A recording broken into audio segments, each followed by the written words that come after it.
Hello बच्चों, let's read the question. The question is, the gases present in the atmosphere of primitive earth were A में है nitrogen dioxide and oxygen only, B में है carbon dioxide and carbon monoxide only, C में है methane ammonia and water vapour, D में है ozone and hydrogen only. तो आइए देखते हैं हम इसका की कंसेप्ट। तो अगर हम बात करें इसके कंसेप्ट की, तो इसका की कंसेप्ट हो जाएगा क्या? Primitive earth's atmosphere. तो अगर हम फर्दर बात करें बच्चों, तो प्रिमिटिव अर्थ एटमॉस्फेयर जो था बच्चों, वो रिड्यूसिंग नेचर का था। It was reducing in nature. तो रिड्यूसिंग इन नेचर का मतलब क्या था कि no free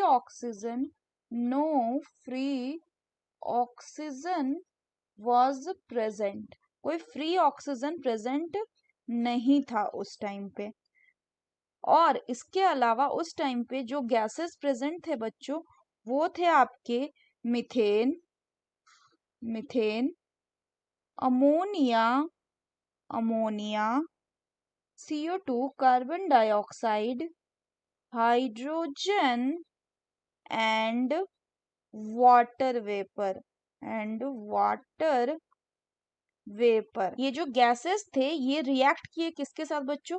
these gases reacted with, ये आपका रिएक्ट किए थे अल्ट्रावायलेट रे ऑफ द सन के साथ, यानी यूवी रेज ऑफ द सन और सन जो था उसने इन गैसेस को एनर्जी प्रोवाइड किया था, और फिर ये किस में ट्रांसफॉर्म हो गए थे? They transformed into the organic molecule.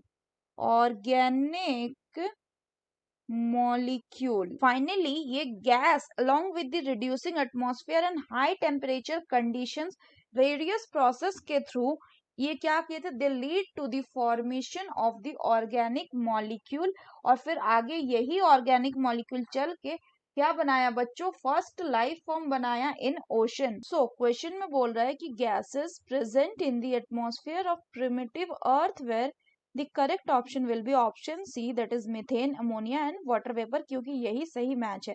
पहले में बोल रहा है नाइट्रोजन डाइऑक्साइड एंड ऑक्सीजन, तो ऑक्सीजन तो था ही नहीं। फिर बोल रहा कार्बन डाइऑक्साइड एंड मोनोऑक्साइड, तो ये भी गलत है। ओजोन उस टाइम पे था नहीं, तो ये भी गलत है। So the correct option will option C only. So that's all for the question बच्चों. Hope you understood it well. Best of luck.